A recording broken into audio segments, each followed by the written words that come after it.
इस कार्यक्रम के पुण्यार्जक हैं गुरु भक्त परिवार श्री वीरेंद्र कुमार जैन, पुत्र आनंद कुमार जैन, निर्मल कुमार जैन, पौत्र वेदांत जैन, 4/142, बालूगंज, आगरा, उत्तर प्रदेश। ओम नमः सिद्धिभ्यां, ओम नमः सिद्धिभ्यां, ओम नमः सिद्धिभ्यां।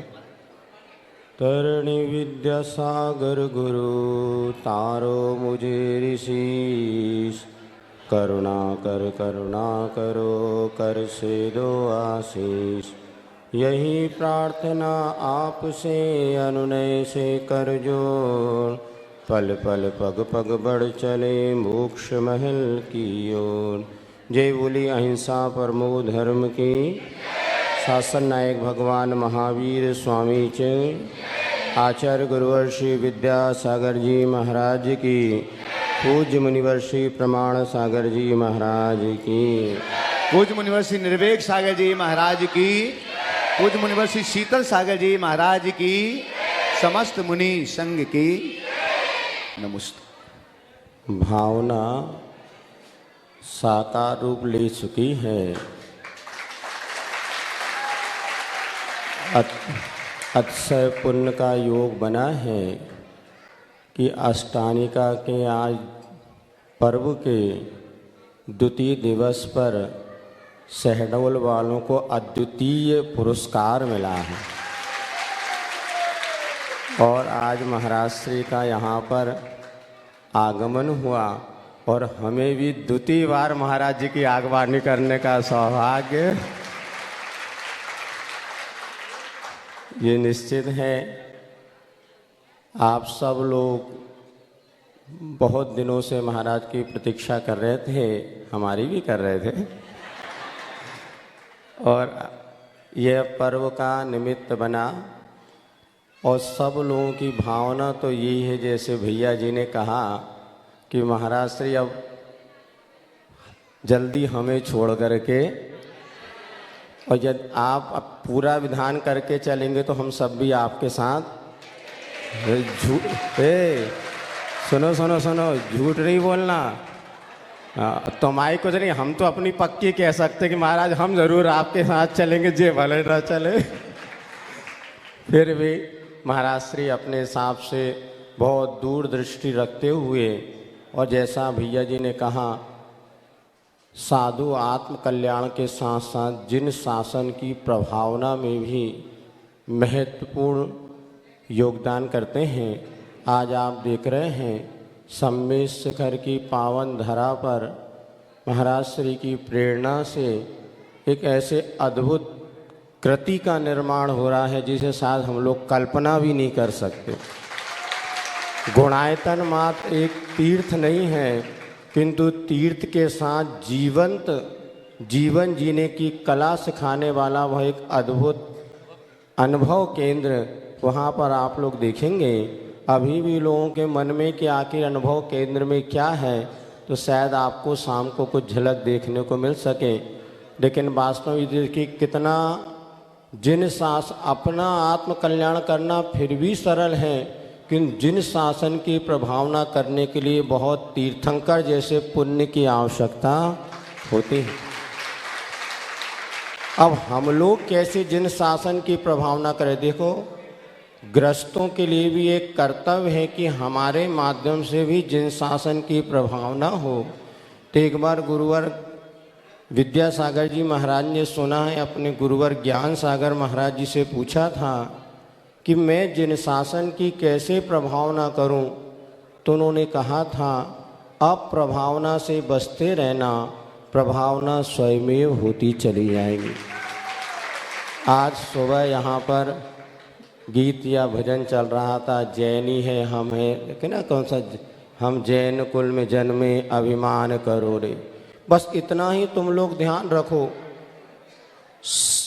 हमने जैन कुल में जन्म लिया है और ये जैन कुल में जन्म लेना बहुत भव में संचित पुण्य का कारण है।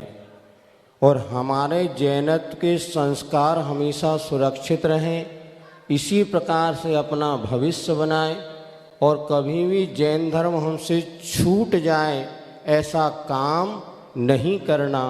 एक जगह हमने पढ़ा था एक बेटी भगवान से प्रार्थना कर रही है, हे भगवान, हे गुरुवर, आप जितना मुझसे चाहते हैं मैं वो कर पाऊँ अथवा ना कर पाऊँ, किंतु इतना ज़रूर आशीष देना जो आप नहीं चाहते वैसा गलत कार्य मेरे द्वारा कभी भी जीवन में ना हो।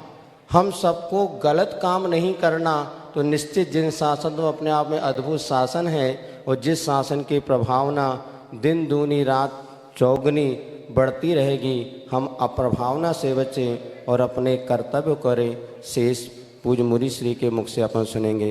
बोले महावीर भगवान की। अपना मानस तैयार करो।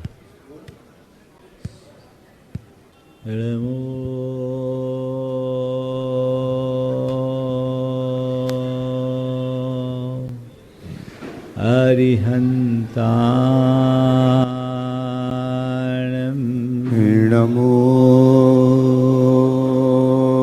अरिहन्ताणम् नमो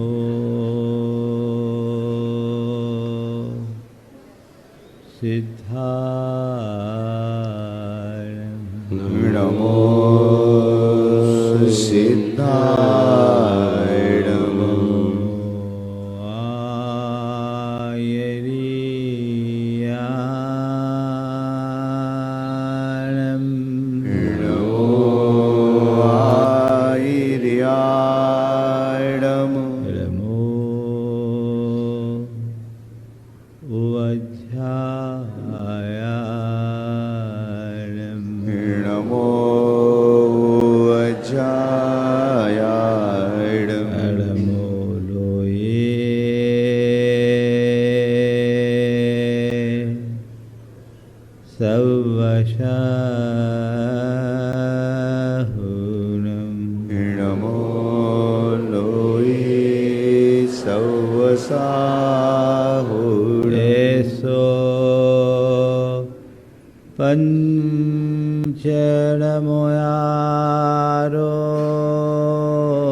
मंगलालं च सर्वेसिं मंगलालं च सर्वेसिं परमं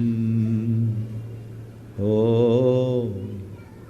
मंगलम परमं ओई मंगलम। जय बोलो देवादिदेव विखधराट श्री भगवान महावीर स्वामी की जय जय जय। अहिंसा परमो धर्म की जय जय जय। परम पूज्य आचार्य गुरुवर श्री विद्यासागर जी महाराज की जय जय जय। पूज्य मुनिवर श्री प्रमाण सागर जी महाराज की, समस्त मुनि संघ की नमस्ते। संस्कृत में एक सूक्ति है, अनाश्रिता लता विलीयते। आश्रय विहीन लता विलीन हो जाती। किसी भी लता के पल्लवन और विकास के लिए आश्रय आलम्बन जरूरी है। किसी स्तंभ का आश्रय पाकर नन्ही सी लता भी आसमान की ऊंचाई छूने में समर्थ हो जाती। वहीं आश्रय आलम्बन के अभाव में वो मिट्टी पानी में सड़ गल कर नष्ट भ्रष्ट हो जाती। संत कहते हैं, जीवन लता के पल्लवन और विकास के लिए भी आश्रय आलम्बन जरूरी है। धर्म का आलम्बन वह आलम्बन है जिसका आश्रय लेकर हम अपनी जीवन लता को सिद्धालय की ऊंचाई छूने में समर्थ बना सकते हैं। और उसके अभाव में हमारी यह जीवन लता विषयों के दलदल में सड़ गल कर नष्ट भ्रष्ट हो जाती। संत कहते हैं सच्चे अर्थों में अपनी जीवन लता का विकास करना चाहते हो तो धर्म के खंबे का आलंबन लो और जीवन को आगे बढ़ो। यह प्रेरणा हमें सदियों से मिलती रही है, इसलिए हमने अपने जीवन में धर्म और धार्मिक निमित्तों को सर्वोच्च प्राथमिकता दी है।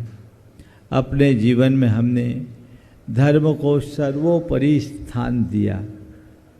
यही कारण है कि हमने अपने लिए घर बनाया हो या नहीं, भगवान का मंदिर जरूर बनाया। इस भारत भूमि की सबसे बड़ी विशेषता यही है कि यहाँ अर्थ से अधिक परमार्थ को महत्व दिया गया। हमने अपने जीवन में भगवान को महत्ता दी। हम उस परंपरा में जन्म लेने और जीने वाले लोग हैं जहाँ खुद रूखी रोटी खाकर भगवान के आगे घी की ज्योत जलाने की परिपाटी है। यह हमारी संस्कृति है और हमें चाहिए कि हम अपनी उसी निष्ठा को बनाते हुए जीवन को आगे बढ़ाएं। शहडोल के लोग बड़े भाग्यशाली हैं। पूरी बात हुई नहीं, तुम लोगों ने तालियां बजाई। पहले बात तो सुन लो। तुम लोग भाग्यशाली किस लिए हो? इसलिए कि हम लोग आ गए? बोलो नहीं। शहडोल के लोग बड़े भाग्यशाली हैं इसलिए कि इस धरा को गुरुवर ने अपने चरणों से कृतार्थ किया। अब बजाओ जोर से। सही है ना? गुरुदेव की सन्निधि में आपने यहाँ दो पंच कल्याणक का सुयोग पाया है और इससे भी बड़ा सौभाग्य आप लोगों का इसलिए है कि यहाँ आपने ऐसे बड़े बाबा को पाया है जिनका दर्शन पाते ही सबका मन आनंद से भर उठता है। पर ये तुम लोगों को भाग्य से मिला है, तुम्हारे पुरुषार्थ से नहीं। बोलो, सही बोल रहा हूं ना? तुम जितने लोग यहाँ जब से बसे हो, भगवान तो उससे बहुत पुराने हैं। पेड़ कोई नहीं लगाया, फल तुम्हें खाने का मौका मिल रहा है।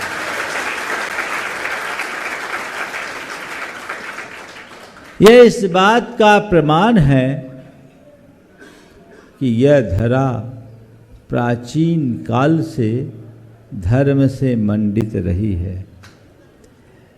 मेरे ख्याल से ये सारा समोसरन कलचुरी कालीन है ना? वही है। और 9वीं 10वीं शताब्दी में कलचुरी नरेश सब जैन धर्म के अनुपालक थे और ये शहडोल का इलाका जो सोहागपुर, शायद सोहागपुर कहलाता था, उससे से विराट नगरी। हाँ, ये कलचुरियों का साम्राज्य बहुत विस्तृत था। सुदूर विदर्भ, छत्तीसगढ़ और इस इलाके तक उनका साम्राज्य फैला था और ये बहुत ही उत्तम जैन थे। काल के प्रभाव से आज वो नहीं है, पर उनकी कृति आज हम सबके सामने है, जो हर किसी का मन मोहती है। बंधुओं, हमें आज के संदर्भ में 4 बातों को ध्यान में रखना है। अर्थ, अनर्थ, परमार्थ और व्यर्थ। क्या है? अर्थ, अनर्थ, परमार्थ और व्यर्थ। सब में अर्थ है, पर हम इनका अर्थ समझ लें तो हमारा जीवन सार्थक हो जाए। अर्थ सब हम जानते हैं। अर्थ का अर्थ क्या है? अर्थ का अर्थ क्या? जो जेब को गर्म कर दे वो अर्थ, यही है ना अर्थ की लोक में उपयोगिता है। अर्थ के बिना तुम्हारे जीवन की गाड़ी नहीं चल सकती। लेकिन अर्थ को अपने जीवन के निर्वाह का साधन मात्र समझो, उससे सब कुछ मत समझो। और एक बात गांठ में बांध के रखो कि अर्थ से बड़ा परमार्थ है। जिन्होंने इन भगवान को विराजमान किया, कितना भव्य मंदिर बनाया होगा। उनकी हवेलियां भी तो होगी, उनके महल भी तो होंगे। आज उनकी हवेलियों, महलों और वंशजों का कोई अता पता नहीं, और भगवान आज भी अपने उसी गरिमा और प्रतिष्ठा के साथ विराजित है। क्या संदेश है इसमें? अर्थ व्यर्थ हो जाता है, पर यदि उसी अर्थ को परमार्थ में नियोजित कर दिया जाए तो वो सार्थक होता है। तुम्हारे द्वारा जोड़ा गया अर्थ व्यर्थ हो जाएगा और उसे परमार्थ में लगा दिया तो तुम्हारा जीवन धन्य हो जाएगा। अन्यथा अनर्थ तो होना ही है। सीख लीजिए, जीवन में अर्थ पाए हो तो उसे व्यर्थ मत करना। अनर्थ की तो सोचना ही नहीं, जहाँ तक बने उसे परमार्थ में नियोजित करना। अर्थ का अर्थ प्रयोजन भी है। हमारा मूलभूत प्रयोजन यदि परमार्थ से नियोजित हो जाए तो हमारा जीवन धन्य है। चारों शब्दों को हम एक उदाहरण से बताना चाहेंगे ताकि आपके लिए बात पूरी तरह याद रहे। गाय से दूध दूहना अर्थ है। क्या है?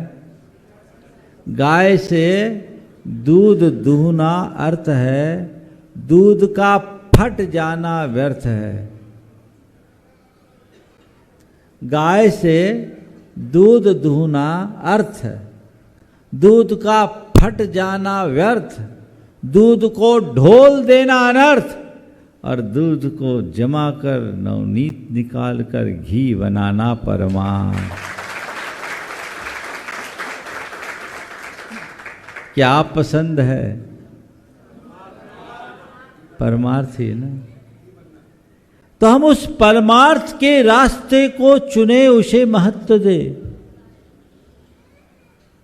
अभी आप सब सिद्धों की आराधना कर रहे हैं, सिद्ध चक्र महामंडल विधान रच रहे हैं, है ना? ये सिद्धों की आराधना। वो सिद्ध कौन है? जिन्होंने परमार्थ को पा लिया वो सिद्ध है। हमारा परमार्थ वही है। तो आज हमें चाहिए कि हम अपनी बुद्धि को परमार्थ में नियोजित करते हुए चले। जीवन बहुत दुर्लभ है। जीवन में पाए जाने वाले संसाधन भी दुर्लभ हैं। लेकिन इन्हें सही दिशा में नियोजित करना और अधिक दुर्लभ है। अपने पास जो भी समय है, शक्ति है, संसाधन है, इनका सही उपयोग करोगे तो अर्थ है, नहीं तो व्यर्थ, और दुरुपयोग करोगे तो अनर्थ। परम उपयोग ही परमार्थ है। इसलिए गांठ में बांधिए कि मुझे अपनी बुद्धि को परमार्थ में नियोजित करना है।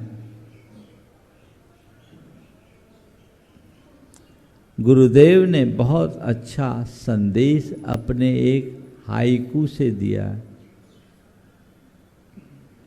जुड़ो न जोड़ो, जोड़ा छोड़ो जुड़ो तो बेजोड़ जोड़ो। याद है ना आप लोगों को, है ना? क्या संदेश है इसमें? जुड़ो किससे? परमार्थ से। न जोड़ो, और जो जोड़ा है उसे छोड़ो।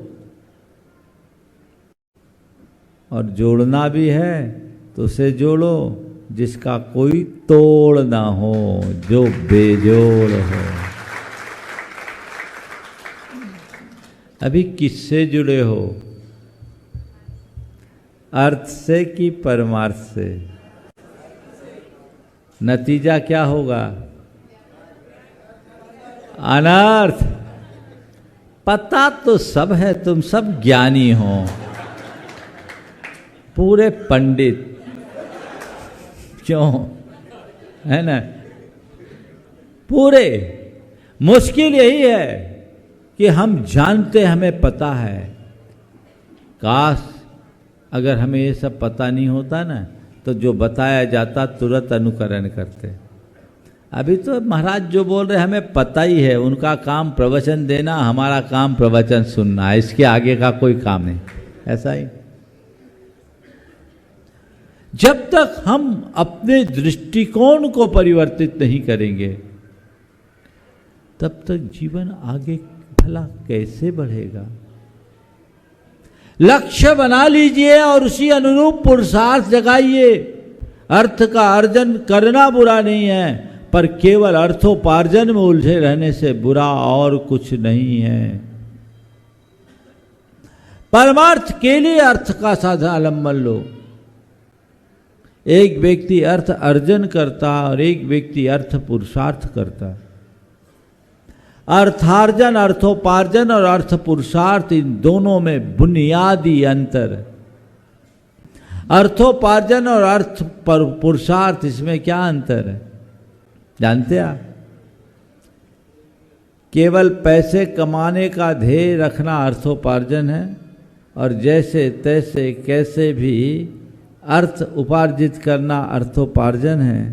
लेकिन अर्थोपार्जन करते हुए भी धर्म को ध्यान रखना और अर्थ अर्जित करके धर्म में लगाना अर्थ पुरुषार्थ है। धर्म पूर्वक अर्थोपार्जन और उपार्जित अर्थ को धर्म में लगाना, ये क्या है? अर्थ पुरुषार्थ। बोलो, मान लू शहडोल वाले कोई अर्थोपार्जन नहीं करते, बोलो मान लो ऐसा? नहीं मानो। क्या मानो बोलो? मैं तो सोच रहा हूँ शहडोल वाले सब बड़े अच्छे लोग हैं, ये अर्थोपार्जन नहीं करते, सब अर्थ पुरुषार्थी है। सही बोल रहा हूँ कि नहीं? क्या हो गया, गलत तारीफ कर दी क्या? हाँ, तुम लोग पसोपेश में पड़ गए। तुम लोग डर लग रहा होगा कहीं महाराज फंसा न दे, यही है ना। अर्थोपार्जन तो अनादि से करते आए हो, अब अर्थ पुरुषार्थ ही बनो। अपनी बुद्धि को परमार्थ में नियोजित करोगे तो अर्थ पुरुषार्थ हो पाएगा। समझ गए? तो अर्थ पुरुषार्थी बनना है, उसे अपने जीवन में दोयम दर्जा देना, हृदय में भावना भाव कि मेरी भावना धर्म में जुड़ी रहे। ये जीवन व्यर्थ है यदि मैंने परमार्थ से अपने आप को नहीं जोड़ा, और पाप में अनुरक्त हो गया तो अनर्थ है।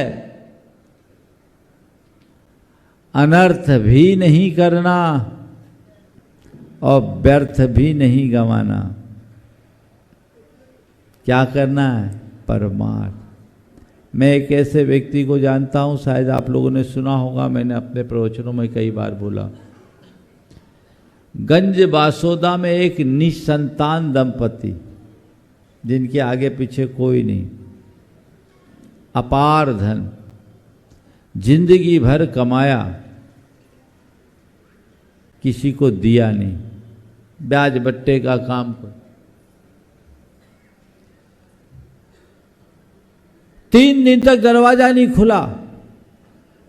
लोगों को आश्चर्य हुआ, घर से बदबू आने लगी। दरवाजा तोड़कर जब अंदर गए तो देखते क्या है, दोनों बूढ़ा बूढ़ी छाती पर हाथ धरे बैठे हैं और उनकी सारी संपत्ति उनके इर्द गिर्द है, और 3 दिन पहले दोनों के प्राण पखेरु निकल गए।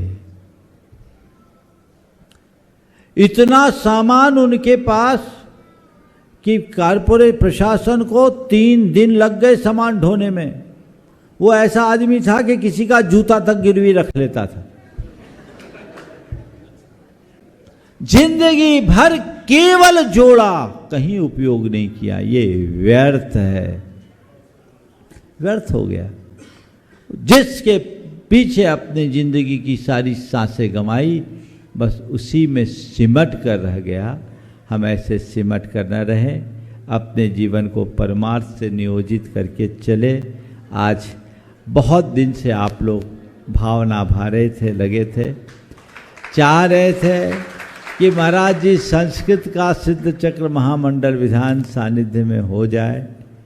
अष्टानिका कभी भी होती है तो हमारी खुद की भावना होती है कि सिद्धों की आराधना होनी चाहिए, लेकिन आप सबको पता है अभी हम लोग एक बड़े उद्देश्य के साथ निकले हुए हैं, इसलिए पहली प्राथमिकता वह है। ये सब कार्य तो बाद में होता रहेगा, लेकिन आप लोगों की भावना देखते हुए ही मैंने महाराज जी से निवेदन किया कि थोड़ा आप संभाल लो, पार्टनरशिप में ही थोड़ी बहुत हमारी भागीदारी हो जाएगी। हाँ, महाराज से, और महाराज ने आप लोगों के पुण्य से तुरंत अपनी सम्मति भी दे दी। आप लोग विधान को ठाट बाट से करिए, हमारा पूरा आशीर्वाद है। महाराज लोगों के सानिध्य का भरपूर लाभ लीजिए। अब हमारा कितना योग होगा मुझे नहीं मालूम, लेकिन जितना योग होगा आप उसका लाभ लेंगे ऐसा मुझे पूरा विश्वास है। तो बस लाभ लीजिए। महत्वपूर्ण ये नहीं है कि हमें कितना सानिध्य मिला, महत्वपूर्ण ये है कि सानिध्य से हमें क्या मिला। 30 बरस पहले आए थे शहडोल में, 2 दिन के लिए 9 दिन अटक गए थे।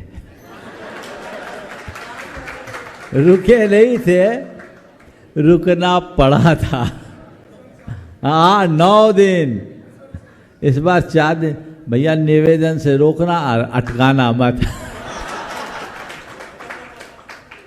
उस समय गाड़ी अटक गई थी, लेकिन फिर भी उस घड़ी भी आप लोगों ने बहुत उत्साह का परिचय दिया था। वो 30 वर्ष पुरानी स्मृतियाँ आज भी जीवित है, आगे भी जुड़े रहे। आज आप लोगों ने जिस श्रद्धा भक्ति का उदाहरण प्रस्तुत किया है वह अनुकरणीय है। प्रत्येक सद्गृहस्थ के हृदय में देव शास्त्र गुरु के प्रति लगाव बना रहना चाहिए। आप सबके अंदर ये श्रद्धा भावना कूट कूट करके भरी हुई है और ऐसी ही बनी रहे, भगवान से मैं प्रार्थना करता हूँ। इस भावना को बनाए रखिए। महाराज जी का सानिध्य, संघ का सानिध्य आप लोगों को मिल रहा है। हमारा अभी कोई भरोसा नहीं है, पर आज के शंका समाधान की कोई शंका नहीं है। आज का शंका समाधान तो यही होगा। कल सवेरे का प्रवचन भी यही होगा। उसके आगे क्या होगा उसका पता कल चलेगा। बोलिए पूज्य मुनिवशी प्रमाण सागर जी महाराज आचार्य की। गुरुवर श्री विद्यासागर जी। विषयों के प्रति जब तक आकर्षण है तब तक अज्ञान है। कदाचित विषयों से विरक्त भी हो जाए और आत्मज्ञान नहीं है तो हम अपने पुराने कर्मों को खपा नहीं सकते। हमें अपने जीवन का उन्नयन करना है, जीवन का उत्थान करना है, तो हमें बहुत व्यापक स्तर पर सोचने की जरूरत है। अपनी आत्मा को जानना और विषयों से विरक्ति होना। जब तक हम विषयों में विराम नहीं लगाते तब तक हम अपने जीवन का कल्याण नहीं कर पाते। आज 4 बातें आप सबसे करूंगा। अज्ञान, आसक्ति, विरक्ति और अनुरक्ति। अज्ञान, आसक्ति, विरक्ति और अनुरक्ति।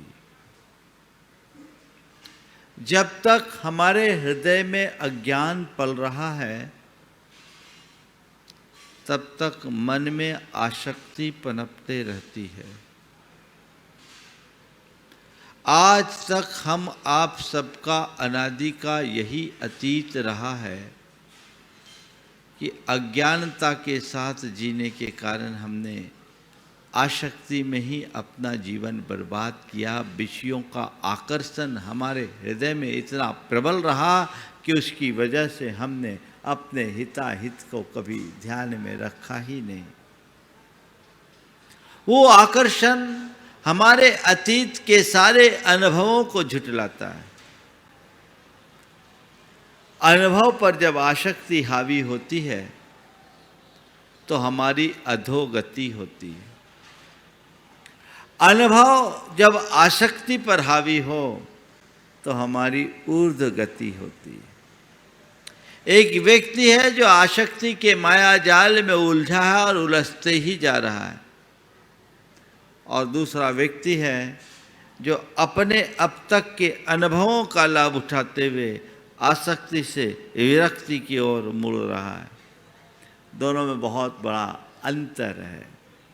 आचार्य कुंद बड़े स्पष्ट शब्दों में कह रहे, तावन जान दी नानम विषय वलो जाओ बठ ये जियो। जब तक हृदय में विषयों का आकर्षण है तब तक उसका ज्ञान नहीं। अपने मन को पूछो, क्या मानते हो अपने आप को, ज्ञानी या अज्ञानी? अज्ञानी। और महाराज अज्ञानी बने रहने में फायदा है क्योंकि सब पाप माफ हो जाता है। हमने कह दिया हम अज्ञानी हैं, तब अज्ञानी का तो ये हाल ही है। बंधुओं, अज्ञानी बने रहना या अज्ञानी कहलाना कोई बड़ी बात नहीं है। अज्ञान से अभिशप्त होकर जीना अच्छी बात नहीं है। अगर तुम अपने आप को अज्ञानी मानते हो तो ये मान करके चलो, तुम जहां हो वैसे ही रहोगे, उससे नीचे भले आ जाओ, ऊपर नहीं चल सकते। अगर अपने आप को ऊपर बढ़ाना है, ऊपर उठाना है, तो अज्ञान से ज्ञान की ओर मुड़ने की जरूरत है। जब तक अज्ञान से ज्ञान की ओर उन्मुख नहीं होगे, जीवन का कल्याण नहीं होगा। अज्ञान आसक्ति को जन्म देता है और ज्ञान से विरक्ति प्रकट होती है। विरक्ति में आत्मा की शक्ति बढ़ती है और आसक्ति आत्मा की शक्ति को कुंठित करती है। अभी तक क्या हुआ इसे देखो। पांचों इंद्रिय और उनके विषयों का आकर्षण हमें कहाँ ले जाता है? इंद्रिय विषयों का आकर्षण मनुष्य के विवेक को कुंठित करता है, और जब विवेक क्षीण होता है, हिताहित का विचार खत्म होता है, तो सब प्रकार के अनर्थ हो जाते हैं। अपने मन को पलटो, देखो हमारी यात्रा कैसी होती है और किस रूप में बनती बदलती है। हम चीज़ों को देखते हैं, हमारे मन में उनके प्रति आकर्षण होता है। आकर्षण उत्पन्न होने के बाद उसे पाने की प्रबल इच्छा जगती है, प्रयत्न होता है।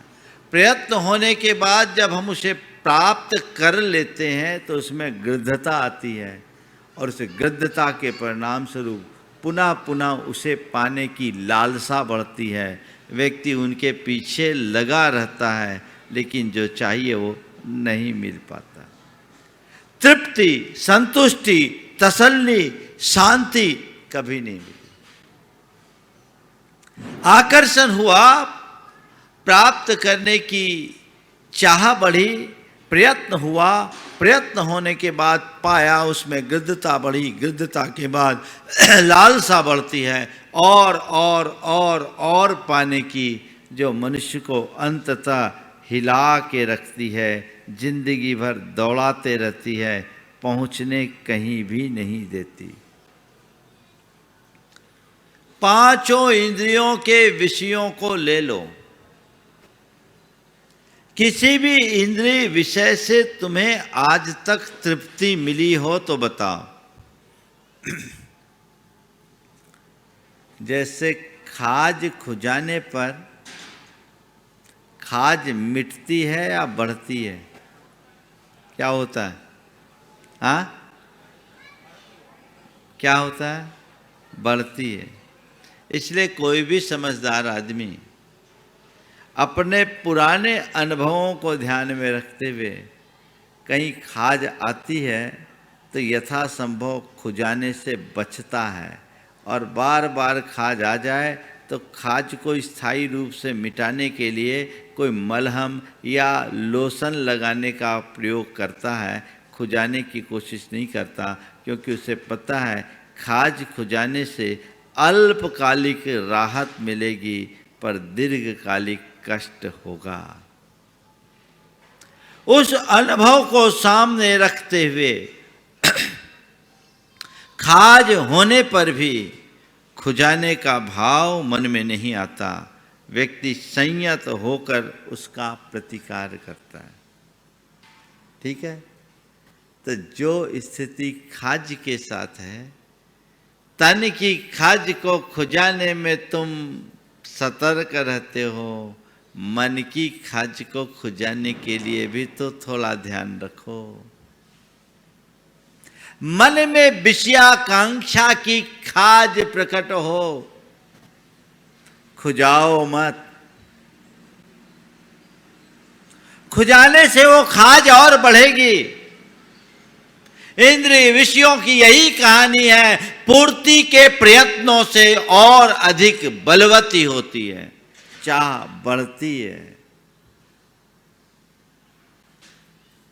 अपनी इच्छाओं की पूर्ति से उन्हें नहीं जीता जा सकता, नियंत्रण से ही तृप्ति हो सकती है। इच्छाओं की मुक्ति से इच्छा में तृप्ति होगी, पूर्ति से नहीं। तो क्या करो? चाह हर मनुष्य के मन में उत्पन्न होती है, पर साधारण प्राणी के लिए चाह मन की दाह बन जाती है। वो उसकी पूर्ति के लिए बेचैन हो उठता है, रात दिन प्रयत्न करता है, प्रयास करता है, परेशान होता है, और जब तक उसकी पूर्ति नहीं होती उसे चैन नहीं मिलती, अंततः दुखी होता है। क्योंकि ये हमारे मन की चाह हमारे चैन को लीलती है। लेकिन एक समझदार ज्ञानी व्यक्ति ये समझता है इसका कोई अंत नहीं है, इसका कोई अंत नहीं है, तो तत्व ज्ञान के बल पर उसे नियंत्रित करता है। इसको हम पूर्ण करने का, इसे पूर्ण करने का हम कितना भी प्रयास करें, पूर्ति के प्रयत्नों से ये पूरी नहीं होगी, अपितु और अधिक बलवती होगी। ये सबका अनुभव है। इसलिए अब उधर नहीं, इस खाज को खुजाने का प्रयत्न करने की जगह उस पर तत्व ज्ञान का मरहम लगाकर हमेशा हमेशा को मिटा दे, हमेशा हमेशा को मिटा दे। वो तत्व ज्ञान जीवन में आया, और जिस व्यक्ति के हृदय में ज्ञान होता है उसके मन में ऐसी चाह होती ही नहीं। वो जानता है कि इन सब का कोई अंत नहीं है। आचार्य पूज्यपाद कहते हैं, आरंभे तापकान प्राप्तो अतृप्ति प्रतिपादकान, अंते सुदुस्त्यजान कामान कह पुरुष सेवते सुधि। जब तक प्राप्त न हो तब तक मन में आतुरता, और प्राप्त हो जाने पर अतृप्ति, और उसके बाद जो आसक्ति हो जाए जिसे छोड़ना बहुत मुश्किल है, ऐसी विषयों की चाह कौन मनुष्य करेगा? करने वाला समझदार नहीं हो सकता। अपने मन में ऐसे भाव जगा लो तो जीवन की दिशा बदल जाए।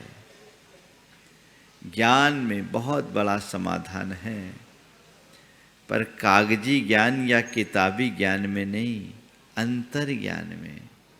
आजकल ऐसे ज्ञानी तो बहुत मिल जाते हैं जो दूसरों को उपदेश दे देते हैं और खुद अंधेरे में डूबे हैं।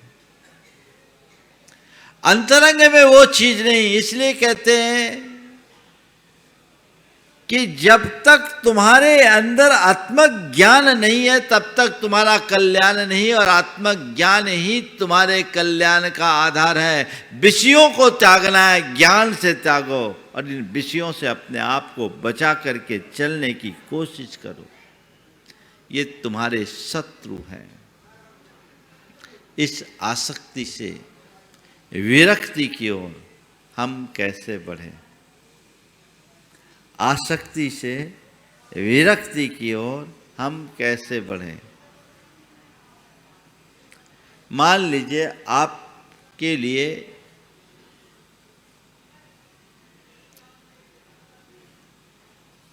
आप कहीं गए,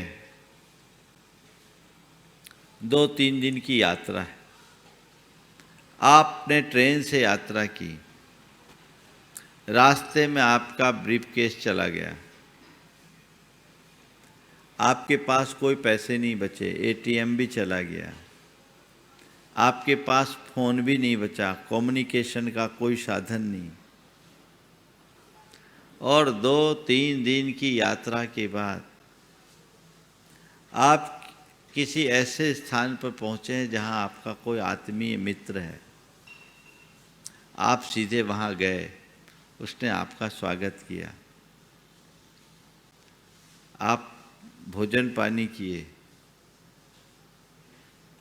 और आपने सोने की इच्छा की, आराम करना है।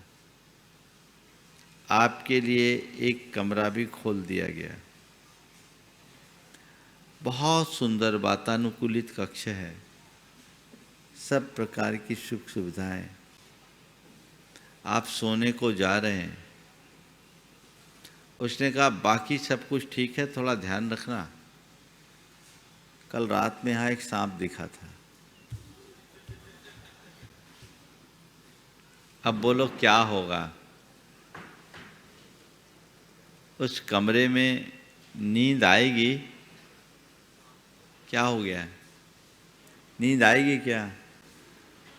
अगर झपकी भी आ गई ना तो सपने में भी वही दिखेगा, है ना? अपने हृदय के वैराग्य को जगाए रखना चाहते हो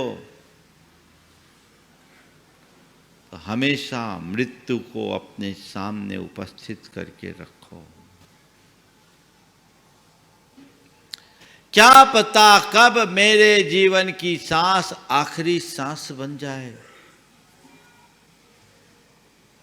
थोड़ी देर के लिए आंखें बंद करके कल्पना करो, अभी अचानक मेरी मृत्यु हो जाए तो मेरी कहानी क्या होगी। बंद करो आंखें। प्लानिंग तो सब ने की होगी खूब सारी। 1 मिनट के लिए मैं अपने प्रवचन को रोकता हूं। आंखें बंद करो, अपने पास्ट को देखो कि अचानक अभी मेरी मृत्यु हो जाए, उसके बाद मेरे मन में क्या आ रहा है। आंखें बंद करो, अपने मन के विचारों को पढ़ो। आंखें बंद करके देखो, थोड़ा सा मैं प्रवचन रोक रहा हूं, क्या ख्याल आ रहा है देखो।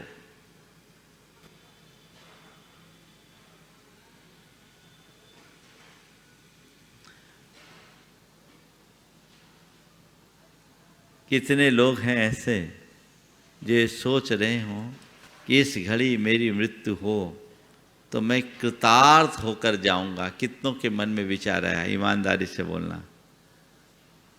बहुत सुंदर, 5-7 हाथ उठे, है ना? और ऐसे कितने लोग हैं जिनके मन में आया कि अगर मैं चला गया तो मेरे घर वालों का क्या होगा, परिवार का क्या होगा। समझ में आ रही बात? कुछ लोग डर के मारे हाथ नहीं उठा रहे। ज्यादातर लोगों के दिमाग में घर घुसा होगा। घुसा कि नहीं घुसा? ईमानदारी से बोलो। हाँ? और चाह नहीं आई? बहुत सुंदर। अगर व्यक्ति अपने सामने अपनी मृत्यु को उपस्थित करके रखे तो उसके मन में फिर और कोई चाह आती ही नहीं। अपने वैराग्य को प्रबल बनाए रखना चाहते हो, विषयों से दूर हटना चाहते हो तो हमेशा इस बात को ख्याल में रखो कि मेरी कभी भी मृत्यु आ सकती है। श्रीमद् राजचंद जी हुए हैं, एक बड़े अध्यात्मनिष्ठ गृहस्थ थे, रत्नों के व्यापारी थे, लेकिन आध्यात्मिक जीवन जीते थे। गांधी जी उन्हें अपना आध्यात्मिक गुरु मानते थे। वे कहा करते थे 3 बातें रोज याद रखो। क्या कह रहे हैं? 3 बातें रोज याद रखो। काल सिर पर सवार है, नंबर 1। क्या हुआ? काल सिर पर सवार है। दूसरी बात, पांव रखते ही पाप लगता है। और तीसरी बात, नजर खोलते ही जहर चढ़ता है। दोहराऊं, काल सिर पर सवार है, पांव रखते ही पाप लगता है और नजर खोलते ही जहर चढ़ता है। मतलब, अब मैं इसका अर्थ स्पष्ट करता हूं। काल सिर पर सवार है यानी कभी भी तुम्हारी मौत हो सकती है, कभी भी काल का प्रहार तुम पर हो सकता है। तुम जी रहे हो, इसमें कोई आश्चर्य नहीं, मरे नहीं, यही आश्चर्य है। यह मृत्यु कभी भी आ सकती है।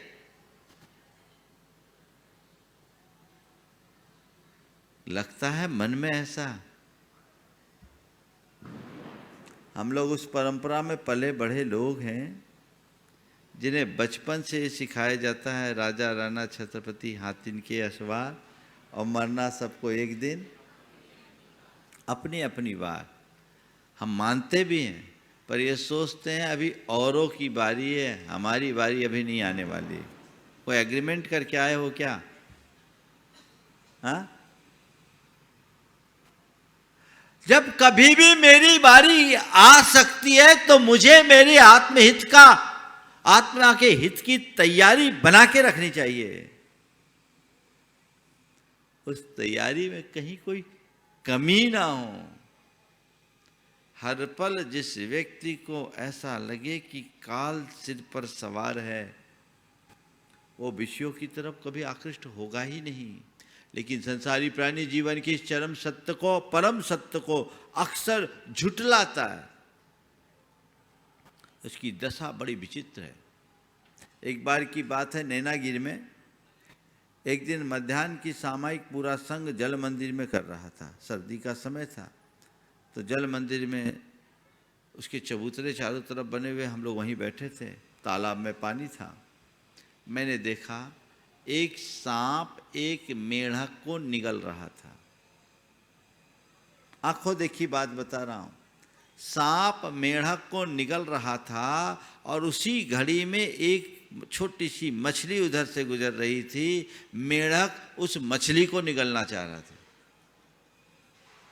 मैंने गुरुदेव को बताया। गुरुदेव ने कहा यही तो संसार है, संसारी प्राणी भी यही कह रहा है।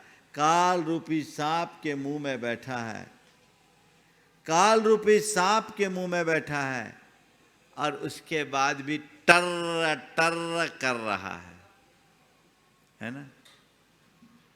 काल रूपी सांप के मुंह में बैठा है और टर टर कर रहा है। कब तक टटराना है, टटरा लो। सांप ने अपना जबड़ा बंद किया, तुम्हारी कहानी खत्म।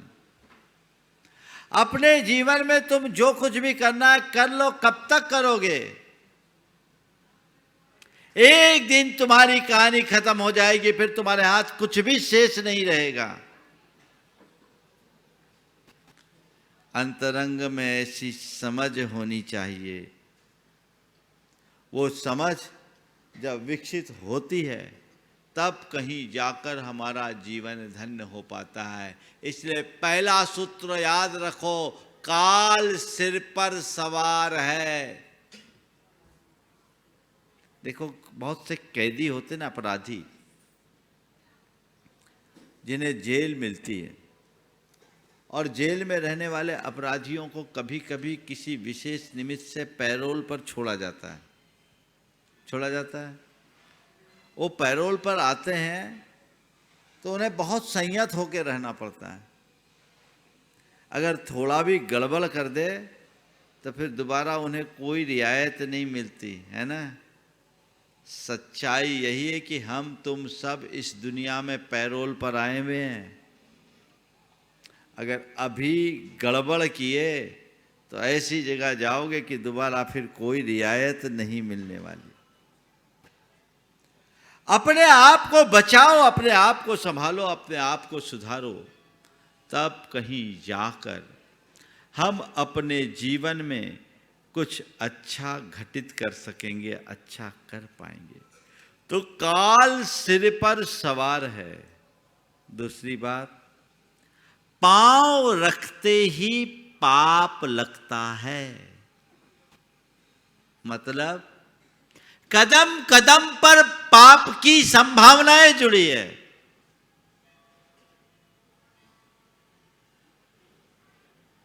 है कि नहीं? कदम कदम पर पाप की संभावनाएं हैं।